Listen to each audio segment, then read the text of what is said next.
This video is part 2 of what the ladies down the road have collected for me over the past couple of months. There's a great number of what I call checkout Thomases, and they go back to the year 2007. And as I've said before, these little guys were lined up at the checkouts at supermarkets, and they were like an impulse buy for $2 each. And I'm pretty sure that I went through and bought a few in the time, and it looks like plenty of other people did as well. I don't remember seeing too many Emilys in what I saw. And also Spencer, I can't recall seeing too many of him. Quite like Spencer's face in these. And often there were different themed versions of the same character. So there's a plain old James there, and then we have a James with bees all over him. And here's a complete look of my collection of the checkout styled type Thomases. Well, it certainly makes for a very impressive lineup. And the different Thomases that I've got is a plain Thomas there, and there's a paint splattered Thomas, a party Thomas, and a mud splattered Thomas. Well, considering I come across these very easily, and I've got lots of duplicates, and I'm sure I'm going to get loads more, I'm going to give away this Thomas, Percy, Edward, James, Gordon, Henry, Spencer, Emily, the bus, I've got his name, Harold, and Mavis. To have a go at this giveaway, all I need you to do is lay in a comment and tell me how many Thomases will I have left after I give this one away. How many Thomases will I have left in this series after I give the one in that line at the front away? So your comment will read a number, Thomas the Tank's left. Well, this next toy is an all singing and all dancing type of toy, and it comes with a James and a Thomas, and both of them look great because they got a little bit of splash of white on the front. Just looking at licensing details, 2005. Has anyone heard of the Pilot Inc. as a toy company made in China? And like I've seen with so many toys that I've been given, this barely looks played with. So let's turn him on. Well, it makes one of those noises which is what I call a copyright killer. It's got a bit of a random action, and it seems to get stuck every now and then. Oh no, going again, and going again. Still chuffing around. Like he's looking for a station. What's interesting about this toy, it's got these prongs that recede back and this crazy wheel. And Thomas goes into this station area and then stops, and then the wheels are on this roller here that just keeps powering. But I'm not quite sure of the point of this toy, if that's all it does or there's another purpose to it. What I can do to set him on his merry way is press this yellow button. Oh, he's getting there. Come on, Thomas. Yeah, yeah, almost out. But I think you can get the play action. I suppose you're wondering what James does, but it sounds like the same sort of tune. Sure, I can go in and press this button. Come on, out you come. And he sort of gets stuck a bit. It's still, like Thomas is a bit stubborn to come out. Oh, come on! You've failed, James. You haven't gone anywhere. Well, for the few little shortfalls that I've seen, it's still a very impressive toy with some very impressive looking engines. Well, here's a very, very nice looking Thomas. It's got a lot of good things going for it. The back there it says 2008, and it's a licensed product. But like I said before, and I've said a number of times, it's got that little bit of splash of white on the front, and it makes the big difference. But also look at that face. That's a very cheerful and cheeky Thomas, which I'm sure we all like, because I don't think many of us like that Botox stare that we get these days. And to do a size comparison, there's a take and play Thomas next to him. I like those eyes looking to the side. It looks like he's talking to the take and play Thomas. Well, here's a very impressive piece indeed. It's a trip back in time to 2002. It's a Learning Curve brand toy, and I'll just spin it around because I want you to have a look at the way that it's finished off and the colours, because we're going to do a comparison to something that is around today. Sadly, it's got a door which has been broken off there. If I pop open the lid here, there's a whole set of track. And if I pull on this drawer here, out comes a turntable. Now if I assemble all those bits of track, that turntable, this is what I have in this rather nice little kit. I've got a feeling there were some pieces missing. Looks like there's some signals or something going here, or signs. And along with this came a whole bunch of other bits of track and a piece of Take Along Road. It's the first time I've seen Take Along Road.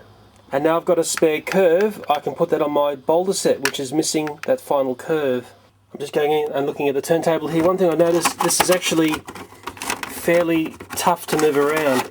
Very graunchy. I don't know if it's because there might be dirt in there. It's not nice like the turntables you see on the set today. And there's all sorts of little bits of detail which haven't been painted. But I do find quite pleasing the overall use of different colours on this playset. So let's compare this 2002 Roundhouse to something which is licensed to 2009. The most notable change here is a different style of track. So in a side-by-side comparison of these very similar sized playsets, which one captures your eye? Which one do you feel looks the best? Is it the 2002 Take Along, or is it the 2009 Take and Play? What is interesting about this playset is when you put an engine inside, it's ramped that the engine always comes back out, because you've got no access to go up in there and get a toy out. But what's very strange is there's this sort of area here, which is this giant, it's a void area, which doesn't seem to be used. So you've got 1, 2, 3, 4 areas for trains, and then there's this void area which I've got no access into. If you compare the use of space in today's Take and Play sets, you can open up the back, easily reach in and get your engines out. So I think the best thing to do with this Take Along track that I've now collected is to give it away. So if you send a video response to this video showing me that you've got this system, I'll pick someone randomly and I'll send it to you, remembering the secret word here is giveaway. So the Tomas isn't there, just to remind people that Tomas is part of this system.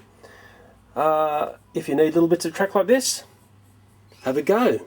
But wait, there's more. In this giveaway I'll also throw in a Tomas plush, a Tomas Doze stamper, and a book set, Tomas the Tank Engine Through the Years. That's interesting, on the plush I never realised, but it does say Bath Time Plush. In the haul was also a whole bunch of Tommy stuff. Now it's interesting, I really love this era of Tomas stuff. There's a set of sheds there, there's the trucks as we used to know them. Very curiously, we'll get onto that a bit later on, that strange faced Tomas and Percy of course, and a double set of Annie and Clarabel, but they're from 2 different time frames. The old classic red bridge, plus its stanchions there, a whole bunch of track, some signals, Cranky, who we all love, and there's Bulstrode of course down there. Some tunnels, a double tunnel and a single track tunnel, and the Harold helicopter flying around something, a station, and a few other critters, and a few trees, but there's a few bits and bobs missing from trees. Now I'm pretty sure in these sets Cranky came with a little thing on his hook, but that seems to be missing. There is a bunch of cargo here. I'll be quite honest here, I've never seen a double track tunnel. There's actually 2 Harolds. There's one which is basically in mint condition, and there's one which has been used as a teether. Looks like somebody's been chewing into those rotor blades. That Tomas and Percy are both marked 2002. Annie and Clarabel here are also 2002, but the other set are 1992. Apart from a slightly different shade in the stickers, I can't see any major differences between these 2 eras. It's possibly a good time to be reminded of what the old truck sets used to be like in the old Tommy sets. Possibly the jewel in the crown of all this is this very unusual faced shell of a Tommy Tomas. There's no workings or wheels to this, it's just the top shell. But out of all the things that I just showed you on the table, this for me is the jewel in the crown. So I wonder who out there knows of the origins of this style of Tomas. Well, because I've got so much Tommy stuff, and this is duplicates of what I've already got, I'd like to give these away. There's Harold doing some of his best flying. I'll throw in that chewed up Harold as well. There's a Terence, I hope I got the name right, Terence there, Bulstrode at the background. Oh, Cranky, and if I push this, you'll see Cranky move. Your bugs! Ah! And a few trees there as well. And let's not forget a booty of cargo.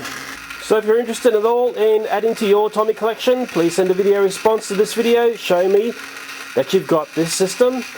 Call your video Tommy giveaway and whatever you want to call it after that, making sure that you show me you use that style of track, because that's the old Tommy track that this fits into. Bugs! Nothing but bugs!